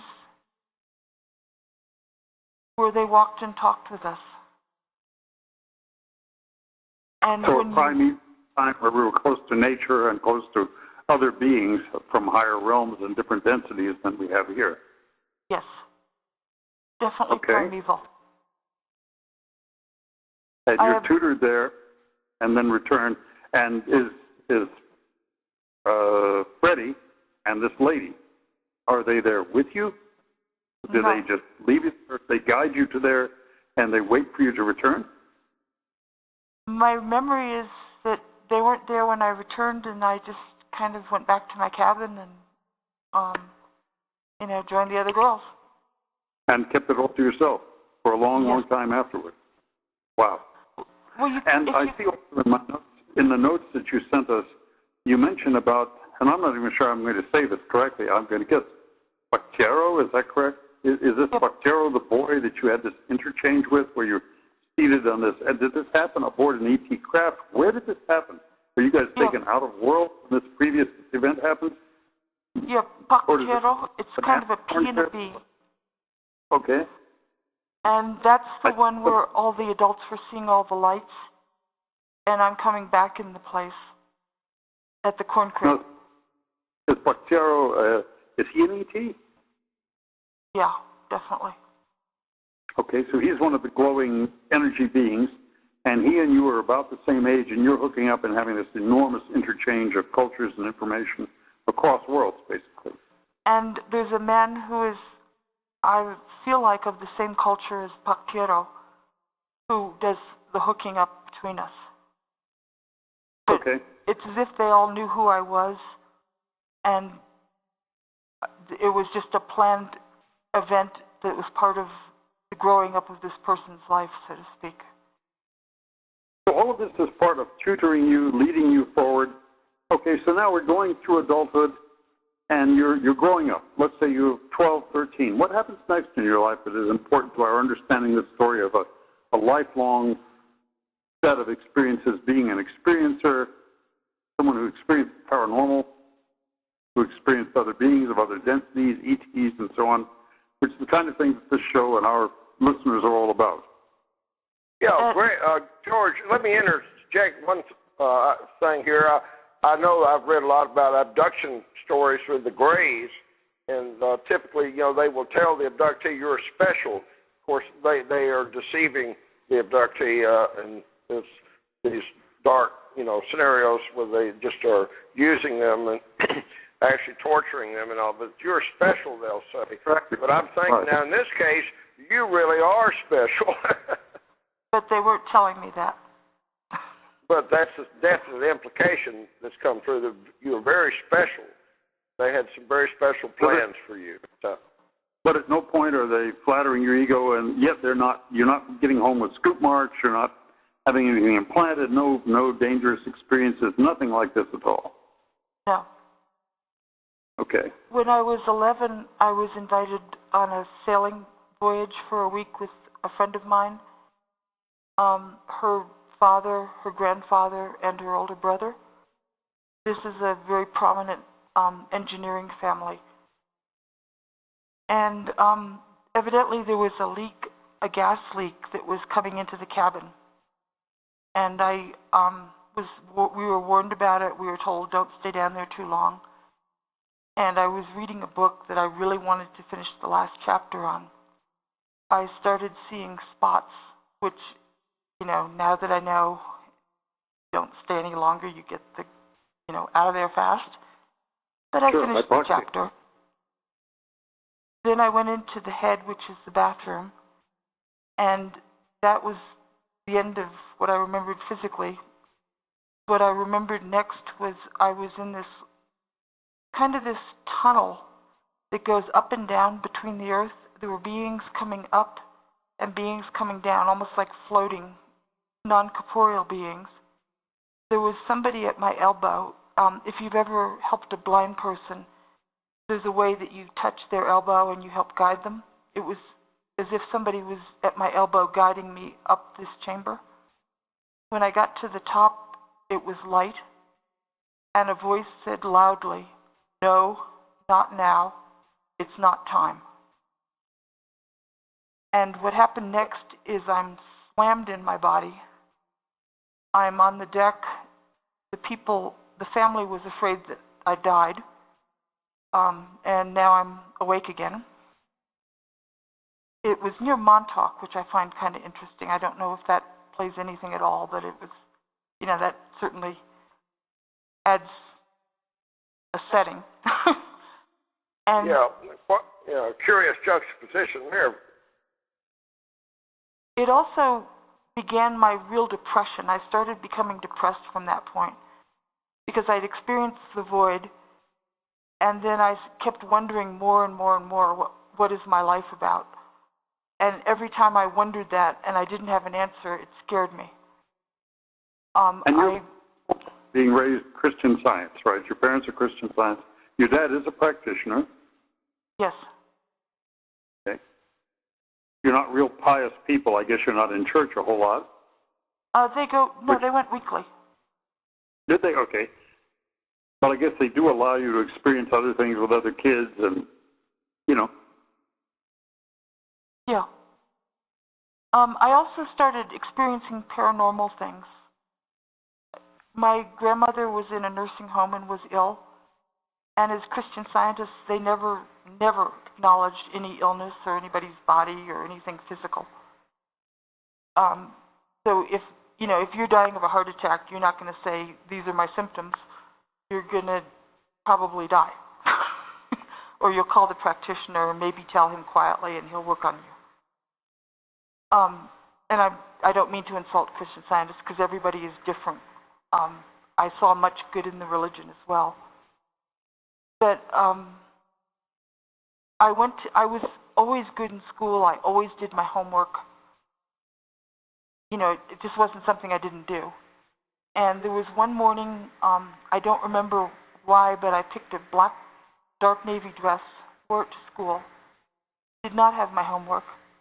And my teacher said, "Why don't you have your homework? Why didn't you do your homework?" And then I realized why I'd worn it, because I said, "My grandmother died." And I didn't know my grandmother had died till I said it, and I came home and she had died. So then I started finding I was predicting deaths, I was telling time, I was telling weather. I got where I could read my teacher's mind because I was in a class that bored me. In 8th grade, I was doing college-level French. So when I'm still taking French in 10th grade or 9th grade, it's boring. I mean, because it's very formulaic. They go through the book. So I kind of had gotten where I was zoned, and I kept hearing names. And then I realized, I eventually correlated that the lady was thinking 2 children ahead. And so she would think like John, Susie, and then I'd see she called John Susie, and she was thinking James and Rita, And so then I told somebody, I said, I know who she's going to call on before she calls on him. And that had helped me because I would know when she was going to call on me. So I could 2 people ahead start listening to the questions and, answer and then go zone out again. So you the fact that you have psychic or precognitive abilities, you have the experience out of body where you have the near-death experience at about age 13? Is that right, when you're out sailing? No, that's 11. Okay, age 11. And see, there I realized death is not an end. There's something else. Right. So all this while you're kind of undergoing a spiritual crisis. You're having a crisis of meaning. You want the answers, and you don't quite find them anywhere around you. Is that correct? Yeah. And that kind of leads us to the next stage. And in addition to this, you find that you have a capacity for healing. Yes, I had an experience of my own, which I am no longer proud of. I used to love to play tennis, and when you play net and you're jamming hard, you're jumping up and down, running, turning, twisting. I got where my knee started giving out, and what would happen is, I call it like you walk over your knee and it's an excruciating pain, and you literally would fall down. And so then I told my tennis coach, this is in high school, early high school, I said, this is what's happening to me. And so she shows me her scar, and she says, yes, you have to get surgery. You can't, you just have to. And here I am living with Christian Scientists who don't believe in surgery, and I don't tell them, of course, that I have any problems. And I come home one day, and my dad wants me to mow the yard. And there were times where my knee was better, and then it would get really bad so that I could barely walk. And it scared me, because I didn't know if it was going to be a day where you just wouldn't make it to school and would have to tell somebody. And so I went in the house, and this is, I'm going to say, the beginning of a sort of bargain that I made. I had a lot of admiration for a healer in the Bible who is today worshipped. And I said, I will be like you. I would, in the good sense, I want to help people. I want to bring goodness into the world. Please, if we can heal my knee, I will dedicate my life to be a healer, and to just helping people. And I went out and I mowed the yard. And this is a push mower with thick, the kind of grass up north is different than some grasses. It's just a very thick grass. And from there on, my knee was healed. I'm going to bet you that also attracted some notice from people like my tennis coach and the kids in school who... I suddenly became very popular when they figured out I could read the teacher's mind. I don't want to give up for that reason. Well, the subject of tennis, one of the things I remember you mentioning when I was pre-interviewing you about this show was that you had an experience where you were supposed to go to a tennis tournament, and again, some funny people show up, and some very funny things happen. I'm not sure how old you are. You end up driving this huge van full of kids. You don't even have a driver's license. You're not even supposed to be driving it, but you're entrusted with driving them up here to this thing, and then all of you disappear, and you go off-world. And this is while you're in your tennis phase. And this, again, is a fascinating story where you have ET contact. This is back at the summer camp. In ufology, we think light land, somebody gets paralyzed, somebody gets wafted out through the wall, and you had a very different sort of ET contact, which I found fascinating. In this case, the summer that started with me, Freddie meeting me on the trail and asking if I wanted to run like a wolf, was an entire summer of tutoring. And towards the end of the summer, I was told that I was to meet someone. I was to let a tennis match that I was in go ahead and lose it quickly, because we were going to be off the camp. We were going to be in a main city, and I was to basically, when you have a tennis ladder, you play and you play till you're like double out. By losing, you got off quickly and you could disappear. Right. So the rest of the match continues. You've just you're played still 2 games. at this age. So you're what, 11, 12 at this age?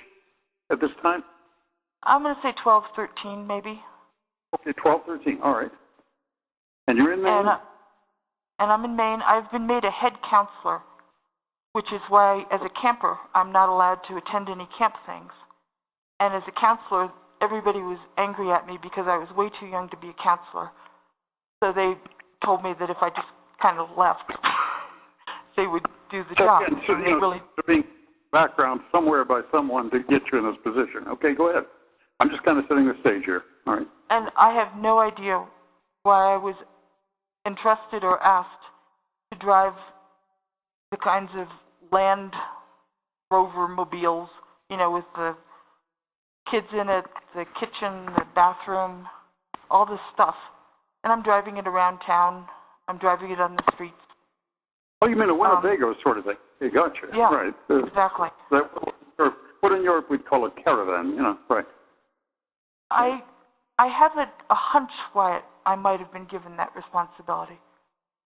But I drove this big, massive vehicle into a main city, parked it, and that's where all of us for the tennis tournament came from. So where are you? Portland, Maine? Where is this happening? Portland, yes. Okay, that's what I thought. All right. So I lose my match, and Freddie is there again. I'm kind of waiting, doing nothing. I'm sort of off to the side. And I am taken, I believe it's in a vehicle, to another place where this man is waiting for me. And then I enter a small vehicle. You're taking it. Now, is it just you and Freddie leave the area where the match is that correct? Or is it you, Freddie, and a young man? It's me, Freddie, and a young man that Okay. that get into some other kind of craft. And Okay, I mean, when you leave the tennis match area, clearly you're not in an ET craft. You leave in some sort of normal conveyance, car. some sort of vehicle. Okay, yeah, right. a car, small car. And I'm not sure if Freddie's still there. I think so. So he drives you over to some other area, and then what?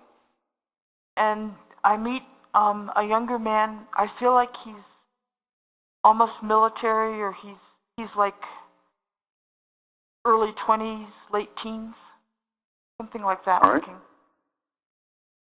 I am taken in a craft, and this is on Earth. I'm not taken elsewhere, but I believe it's an ET craft because it's very small. It's not like a plane.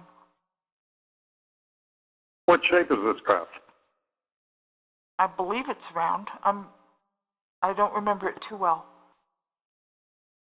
Okay. So it's just the three of you that get on the craft, or just the two of you, you and the boy? I think two of us. Okay. And I believe we go into some city and meet with some people, and I don't remember. I feel like we went to a boardroom or some kind of a meeting that I don't remember. So this was part of your, shall we say, summer school when you were a child? Yeah. And this lasts basically most of the day, most of the time that this tennis tournament's going on. Yeah, I do not remember coming back until the tennis tournament was just about ended, and then nobody really notices that I'm back. And then we So this drive. is all set up expertly to explain your absences, and so no one noticed any discontinuities. Correct. I want to get clear on one thing. I think we're indicating you deliberately lost the match so you could have the time to go on this trip with Freddie. I was told to lose the match. Okay, I want to be clear on that. Okay. Freddie told you to lose the match. Mm-hmm. Okay, good.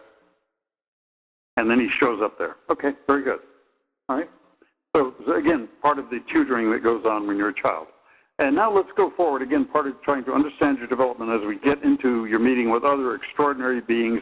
And when you go to this boardroom, are these humanoids? Are these light beings? Who is it that's doing the teaching? So I think I knew you and the Count were digging into that, and you were trying to get more information on it. Yeah, I don't have that. I don't know yet. I know he's been working with you consistently. This process is by no means over yet. Yeah. And who is the other individual who's working with you? You said Paulo, is that correct? Yeah, there's the same several. As we met before. Paulo, Johannes, and Carl Powers. Okay. So all of this group of Teutonic shamans are working with you to recover your memories, to point you in the right direction for a very different life and a very different mission than what you had before. Okay. A benevolent one. The ETs are very concerned that things go much better than they ever did before.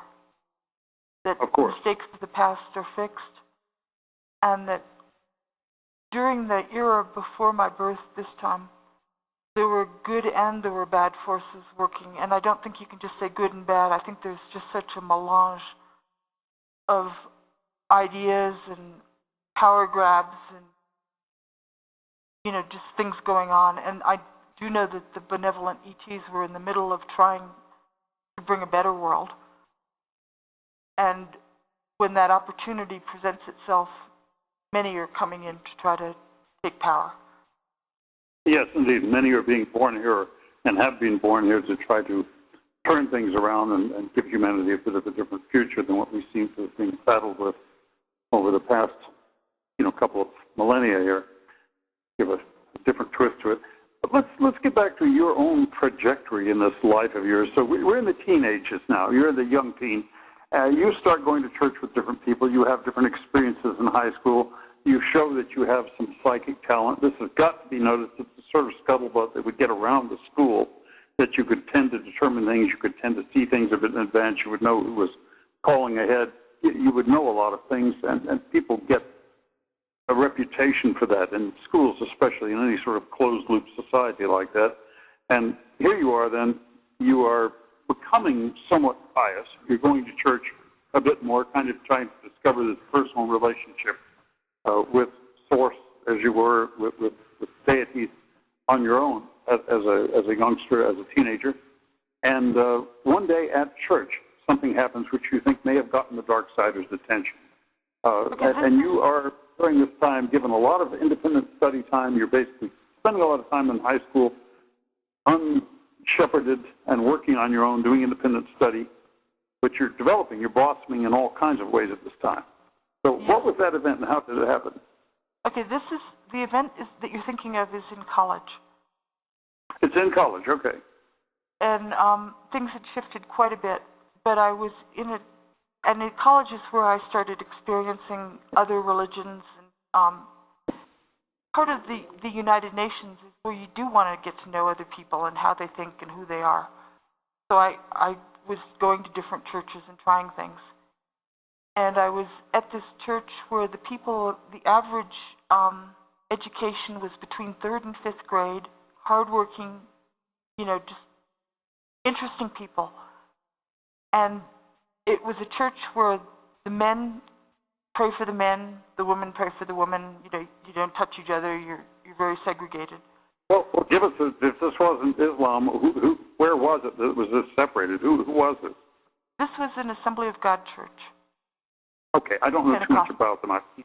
Okay. It's a Christian church, but it's a Pentecostal type of belief, and there's many different variants of them. So you're what, 20 years old at this time, 19, something like that? I would go for 19. Okay, go ahead. And what happened? And for some reason, it was like there's a word that the shamans use where you're adrift, where you're seized. And it was like I knew I had to be up there praying for that man. I didn't know what they were praying for, but they what man and what happened? Let's set the stage here. What goes on? Excuse me. They called this man up to pray for him. The men are praying for him, and they said that something was life-threatening. He was very close to death, very ill, and it was an urgent prayer need. And so the men are all up there, and I just knew I was supposed to be there. It was just something that told me I absolutely had to pray for him. And I went up.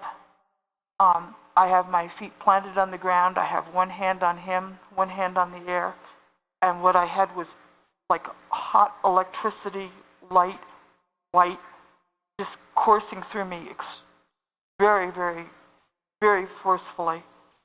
I didn't know what was going on. I didn't know what his disease was. I didn't know why I was there.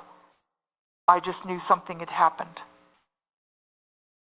And the next week I come back and I find out that he had a heart condition. His doctor had said it was no longer had the heart condition been healed. And again, that causes attention, which everybody thinks they want to find the people that can do these things. And what you find out happens is you really don't want to be the one found. There's a lot of other forces that start coming in. So you're at a very fine New England college. learning a lot. Don't want to go into what you were majoring in and all of that, but you're in your studies. You have been noticed after this at some time.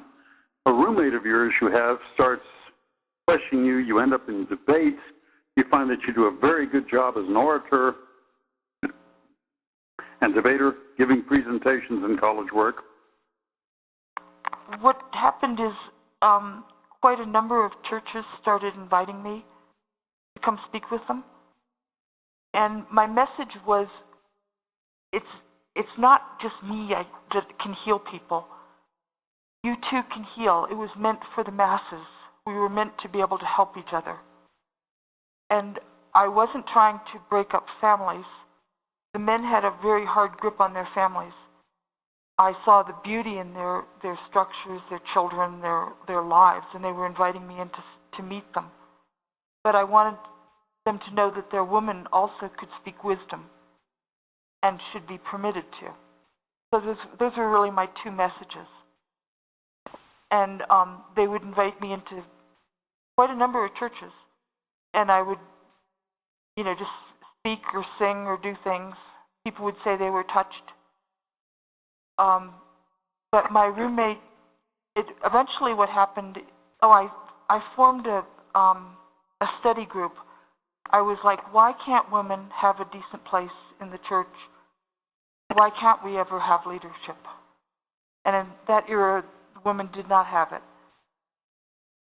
And it was an honest quest. It was like, if we have these abilities, then why can't we do something with them?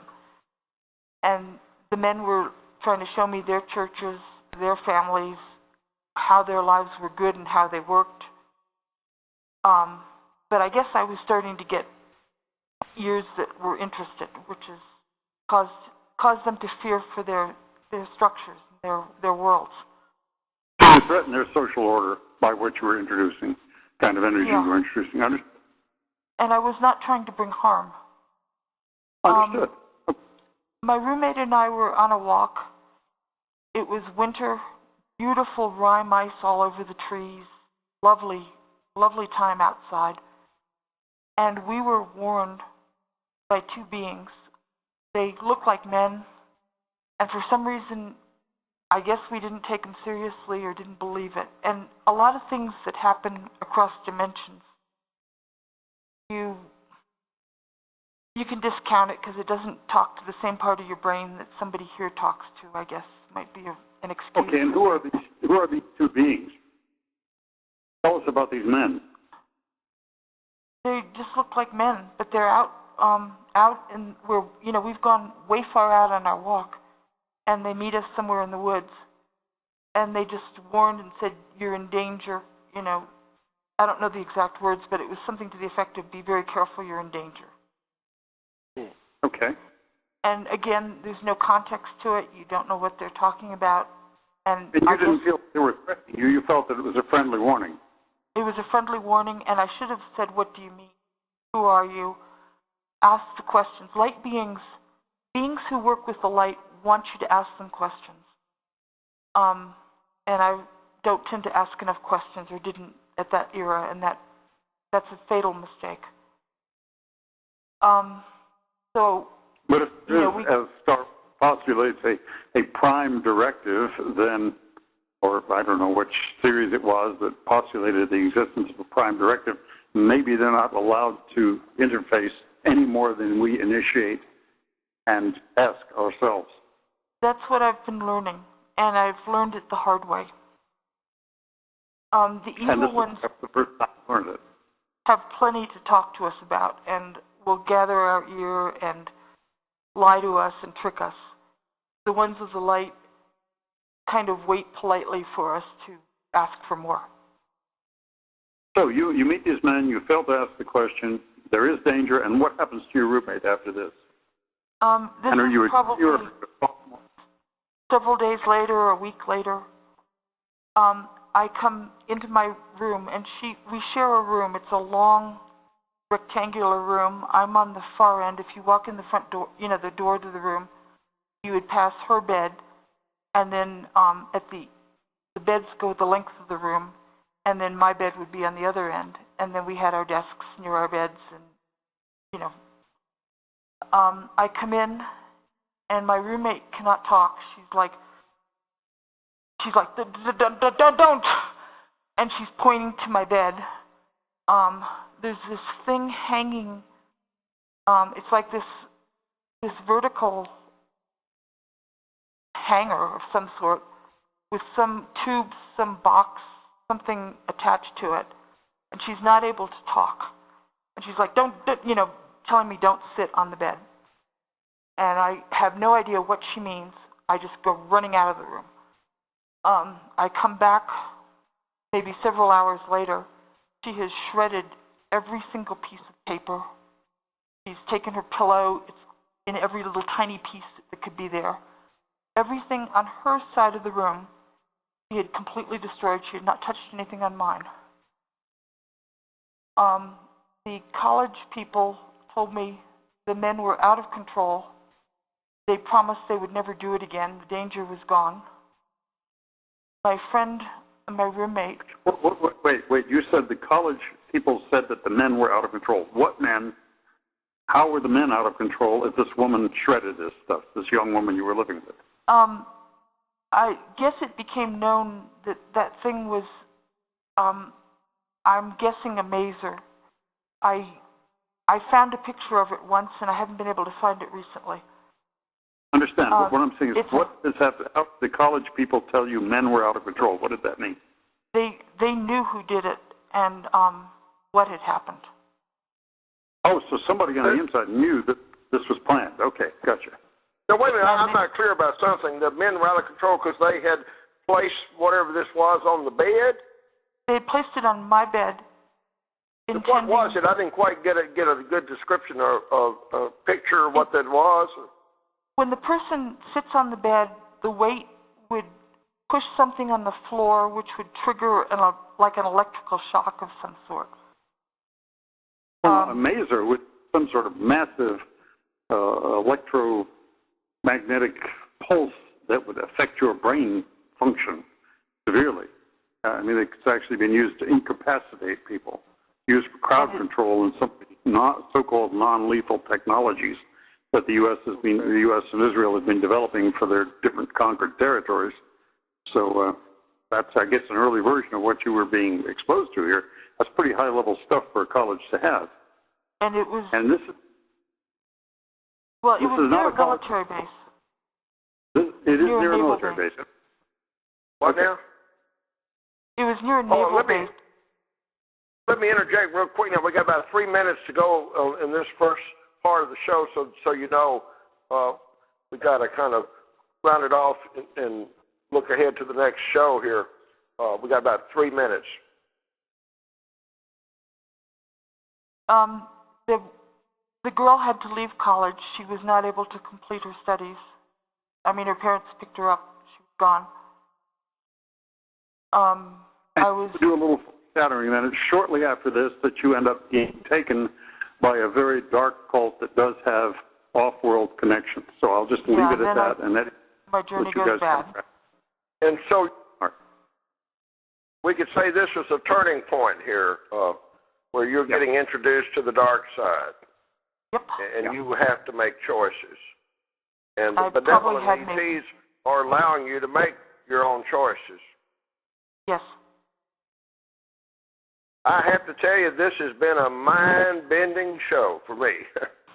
And Greg, George, you've done an absolutely fabulous job of leading the interview and clarifying what's going on. And so we got another whole show to do. I don't even know if we'll be able to do what all we really want to do in just two shows. We have to do a third show possibly. Well, it's a possibility, Eddie. We'll just have to see where it goes. And well, Pat, are we sounding pretty coherent here? Pat may have got knocked off the air there somehow with that phone. She needs to get a landline. She needs a landline. But I was going to say, George, you have material here for a whole book now. This would make an absolutely incredible book. Well, the thing is, it's all true. Her life story is absolutely a 1 in a million. It's amazing. story of reclamation, of coming from a very dark past, from wrong choices, and re-choosing and redoing again. And so I would call it reclamation. This is a story of the triumph of the human spirit and the reclamation of the human potential through much adversity. Yeah.